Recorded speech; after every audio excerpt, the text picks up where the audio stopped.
당정청, 검찰개혁 논의. 이 총리, 조국 장관 참석. 여당인 더불어민주당과 정부, 청와대가 13일 오후 2시부터 국회에서 검찰개혁 방안을 논의하는 고위당정청협의회를 개최한다. 최근 법무부가 발표한 특수부 폐지 등 검찰개혁 방안 이행 과정을 점검하고 사법개혁 법안 등을 논의하기 위해서다. 당정청은 패스트트랙, 신속 처리한 건으로 지정된 사법개혁 법안이 이달 말 국회 본회의에 상정될 가능성을 염두에 두고 이들 법안의 처리 방안과 수정안 마련 문제 등을 협의할 것으로 보인다. 협의회에는 민주당 이해찬 대표와 이인영 원내대표, 당 검찰개혁 특별위원회 위원장인 박주민 의원, 윤호중 사무총장, 조정식 정책위 의장 등이 참석한다. 정부에서는 이낙연 국무총리와 조국 법무부 장관, 진영 행정안전부 장관이, 청와대에서는 김상조 정책실장과 강기정 정무수석, 김조원 민정수석이 나온다. 일요일 모인 당정청, 조국, 검개혁 무슨 일 있어도 끝을 보겠다. 조국 법무부 장관은 13일 검찰개혁과 관련해 이번에는 무슨 일이 있어도 끝을 볼 것이라고 강조했다. 조 장관은 이날 국회에서 열린 고위 당정청회의에서 이같이 언급하며 확실한 결실을 보도록 당정청이 힘을 모아주기를 부탁한다고 말했다. 그러면서 흐지부지하거나 대충하고 끝내려고 했다면 시작하지 않은 것보다 못하다라고도 덧붙였다. 이어 법무부가 8일 발표한 개혁안에 대해 대검찰청도 자체안을 발표하며 검찰개혁의 큰 흐름에 동참했다. 이제는 검찰개혁 시계를 되돌릴 수 없다면서 그렇다고 안심할 수는 없다고 밝혔다. 조 장관은 검찰개혁의 입법화와 제도화가 궤도에 오른 것은 사실이지만 이제 시작이라면서 검찰개혁의 방향과 시간이 정해졌지만 가야 할 길이 멀다고 말했다. 이낙연 총리, 아베와 만날 듯. 한 일관계 터닝포인트 기대 서울신문. 22에서 24일 일왕 즉위식 참석차 방일. 능통한 일본어. 대표적 지일파. 강제징용 배상 판결 의견차 뚜렷해. 당일 성과 낙관하기 어렵다. 관측도 이낙연 국무총리가 나루히토 일왕의 즉위식에 참석하기 위해 22에서 24일 일본을 방문한다. 이 총리는 이 기간 아베 신조 일본 총리를 만날 가능성이 크다. 정부 내 대표적인 지일파로 꼽히는 이 총리의 이번 일본 방문이 최악으로 치달은 한 일관계의 터닝포인트가 될지 주목된다. 13일 청와대와 정부 관계자들에 따르면 이 총리는 일왕 즉위식에 정부 대표 자격으로 참석할 예정이다. 당일 기간은 오는 22, 24일 2박 3일이 될 것으로 보인다. 일왕 즉위식은 꽉 막힌 한일 관계를 풀 중요한 계기로 여겨졌다. 김상조 청와대 정책실장은 언론사 토론회 등에서 일왕 즉위식이 가장 중요한 포인트라고 짚기도 했다. 한일 양국은 지난해 10월 우리 대법원이 일제강점기 한국인 노동자를 징용해 혹사시킨 일본 기업이 피해자에게 배상해야 한다고 판결하면서 경색되기 시작했다. 지난 7월 일본은 한국의 주력 수출품인 반도체의 3가지 핵심 소재 등의 수출 절차를 까다롭게 하는 무역 도발을 단행했고, 이어 우리를 수출 심사 간소화 대상인 백색 국가 화이트리스트에서 제외했다. 우리 정부도 이런 일본의 조치에 대응해 일본을 백색 국가에서 제외하고 지난 8월 한일 군사정보보호협정 그소마이어 지소미아를 종료하기로 결정했다. 국민들은 부당한 일본의 경제 도발에 항의하는 뜻으로 자발적으로 일본 제품 불매 운동을 벌였다. 일본행 항공기 탑승객 수는 30% 이상 줄었고 한국 관광객에 의존하던 대마도는 지역 경제가 뿌리채 흔들린다. 수입 맥주 순위 1위였던 일본 맥주는 아예 자취를 감췄으며 토요타, 혼다 등 일본차 수입도 급감했다. 문재인 대통령을 대신해 일본을 찾는 이 총리가 이만큼 나빠진 양국 관계 개선의 계기를 마련할 수 있을지 관심이 쏠린다. 일왕 즉위식은 1990년 11월 아키히토 일왕 즉위식 이후 30여 년 만에 열리는 일본의 국가적 경사다. 우리 정부 최고위급 인사가 참석함으로써 자연스럽게 관계 개선의 의지를 보여주는 신호가 될 수 있다. 당초 문재인 대통령이 직접 즉위식에 참석할 수 있다는 전망도 있었지만 일본에서 수출 규제 철회를 비롯한 뚜렷한 태도 변화가 감지되지 않자 이 총리의 참석으로 최종 결정된 것으로 보인다.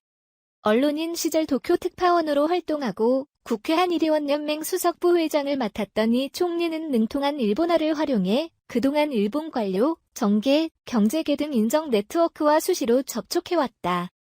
이 총리의 방위를 계기로 아베 신조 일본 총리와 회담이 이뤄질 가능성도 크다. 아베 총리는 즉위식에 참석하는 각국 대표단과 50여 차례 개별 회담을 가질 예정이다. 다만 양국 갈등의 근본 원인인 강제징용 배상 판결 해법에 대한 양국 시각차가 커 이번이 총리 방일의 성과를 낙관하기 어렵다는 관측도 나온다. 바른미래, 문정부 공공기관 임원 낙하산 500명 넘어서 5명 중 1명꼴. 바른미래당이 13일 문재인 정부 출범 이후 공공기관 인사 현황을 전수조사해 347개 공공기관 임원 3,368명 중 515명이 낙하산 인사라고 했다. 바른미래당 집계에 따르면 전체 임원 중 18.4%가 낙하산 인사라는 것이다. 바른미래당 최이배 정책위 의장은 이날 문재인 정부 낙하산 인사 현황 3차 발표라는 제목의 보도자료를 통해 이같이 밝혔다. 문재인 정부 출범 후 임명된 공공기관, 정부 산하기관 임원 5명 중 1명이 낙하산 인사이라는 것이다. 바른미래당은 지난해 9월 처음 문재인 정부 출범 이후 공공기관 인사 현황을 전수조사하면서 문재인 정부 출범 이후 1년 4개월 동안 340개 공공기관에서 1,651명의 임원이 새롭게 임명됐는데 이 가운데 365명, 22%이 낙하산 인사라고 했다. 지난 3월 발표한 2차 낙하산 인사 조사, 지난해 12월 기준에서는 1차 조사보다 69명이 늘어난 434명을 낙하산 인사로 분류했다. 이번 3차 조사에서는 8개월 사이에 81명이 늘어났다. 최 의장은 이번 발표에서 구체적인 낙하산 인사의 사례를 소개했다. 바른미래당 조사에 따르면 더불어민주당 최유경 전 울산시 의원은 지난 2월 한국산업인력공단과 한국폴리텍의 감사로 동시에 임명됐다. 박창수 한국해양교통안전공단 상임이사는 전직 시의원 출신으로 해양안전에 대한 아무런 관련성, 전문성이 없는 인물이라는 게 바른미래당 주장이다. 국회 상임위별로 분석하면 국방위 소관기관의 낙하산 인사 비율이 55%, 11명 중 6명으로 가장 높았다. 이어 정무위 48%, 161명 중 78명, 행정안전위 43%, 65명 중 28명 순이었다. 환경노동위의 경우 환경소관기관에 한정해 59%, 46명 중 27명가 낙하산 인사였다. 최 의장은 이 같은 낙하산 인사가 또 다른 낙하산 인사와 부실 경영 문제를 낳고 있다고 했다. 그는 지난 2012년 문재인 대통령 후보의 캠프에서 홍보고문을 역임한 최모 공영 홈쇼핑 대표가 지난 3월 홈쇼핑과 무관한 자신의 대학 동문을 사회이사로 선임했다고 밝혔다. 또 민주당 김모 의원 보좌관 출신인 같은 회사 김모 상임감사는 채용 과정상 공정성, 내부 갑질, 법인카드 무단 사용 등의 의혹으로 청와대 청원 게시판에 오르기도 했다고 지적했다. 그는 지난 2월 정부 관계부처 협동으로 발표한 공공기관 채용실태 정기 전수조사에서 채용비리 문제로 수사 의뢰 및 징계 요구 대상기관 리스트에 오른 공공기관 60개 중 낙하산 인사가 동시에 발생한 기관이 39곳, 65%에 달했다면서 이 수치를 봐도 공공기관의 채용비리 문제가 낙하산 인사 문제와 연관이 결코 적지 않음을 알 수 있다고 했다. 최 의장은 문재인 정부의 낙하산 인사 문제는 전혀 개선이 되고 있지 않으며 역대 어느 정부보다도 더 심각한 낙하산 인사가 이루어지고 있음을 알 수 있다고 했다. 그는 낙하산 인사의 가장 큰 문제는 그 자리에 걸맞는 역량이나 자질을 갖추지 못한 인물이 대부분이라는 것이라며 관련 경력도 없고 충분한 검증도 이루어지지 않은 인사들이 공공기관 고위직으로 무차별 투하되는 것은 심각한 사회적 병폐이며 반드시 없어져야 할 적폐라고 했다. 서재성 PNP 대표, 조국 특혜 없었다. 서울시 부당 대우로 오히려 피해봐. 조국 펀드 연루 의혹을 받고 있는 서재성 PNP 플러스 대표가 조국 특혜설을 부인했다. 조국 펀드로 불리는 포링크피로부터 투자받은 금액이 없고 오히려 서울 지하철 공공 와이파이 입찰 당시 서울시로부터 부당한 대우를 받았다고 주장했다. 서 대표는 13일 자유한국당 유민봉, 이응권 의원실 공동개최로 열린 기자간담회에서 포링크피 측에서 1원짜리 한 장 투자받은 적이 없다고 연루설을 부인했다. 그동안 서 대표는 PNP 플러스가 1,500억 원 규모의 서울 지하철 공공 와이파이 사업의 우선 협상 대상자로 선정되면서 조국 펀드 특혜를 받은 것 아니냐는 의혹이 제기되어 왔다. 그는 오히려 공공 와이파이 입찰 과정에서 PNP 플러스를 떨어뜨리기 위한 서울시 측의 시도가 있었다고 주장했다. 그는 사실상 수의계약 기회가 왔었는데 경쟁 컨소시엄에서 서울시 쪽에 입찰중재 가처분 신청을 요청했다는 카톡 내용을 제보받았다며 그리고 가처분 신청도 없이 입찰 자체가 취소됐다고 말했다. 그러면서 제대로 된 점수 채점 규정도 없이 마음에 안 들면 취소하고 다시 입찰하고 다시 입찰하는 게 서울시 행정이라며 저희는 피해를 봤으면 봤지 특혜를 보지 않았다고 주장했다. 그는 코링크피와 투자 논의를 한 건 맞지만 입찰에 1차 탈락하면서 투자받은 돈을 돌려줬다고 말했다.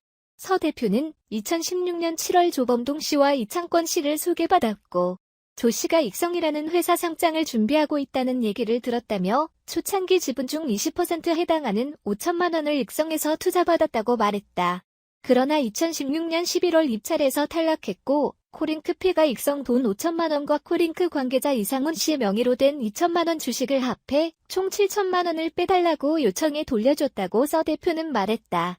그는 2017년 1월 합의서를 쓰고 코링크피와 익성에 돈을 돌려준 뒤 코링크피와의 관계는 단절된 것이라고 말했다.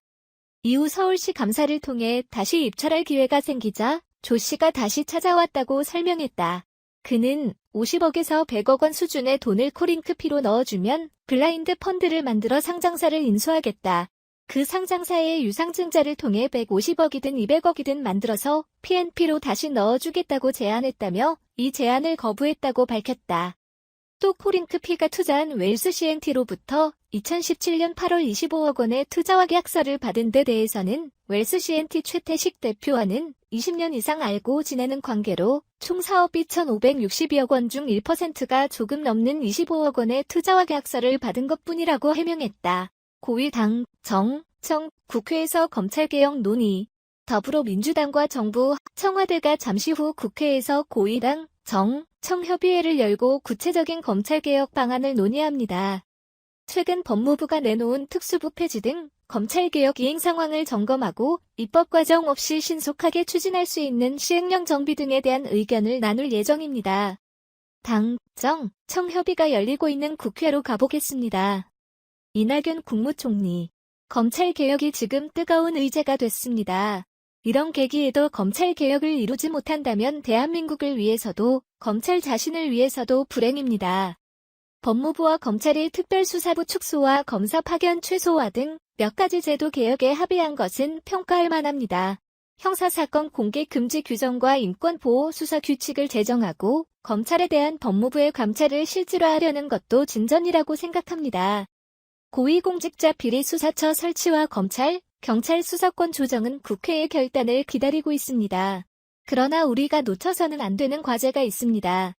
국민이 검찰개혁을 요구하시게 된 직접적 이유는 검찰의 제도와 조직보다 행동과 문화에 있습니다. 행동과 문화를 바꾸려면 제도와 조직의 변화가 필요합니다. 그러나 제도와 조직이 변한다고 해서 행동과 문화가 바로 좋아지는 것도 아닙니다. 오늘의 검찰개혁은 종결이 아니라 출발이어야 합니다. 제도와 조직의 변화에 머물지 말고 행동과 문화의 개선으로 이어지기를 바랍니다. 그리하여 검찰이 국민의 충분한 신뢰를 받는 민주적 검찰로 발전하고 그것이 대한민국을 충실한 민주국가로 성숙시키는 데 기여하기 바랍니다. 이상입니다.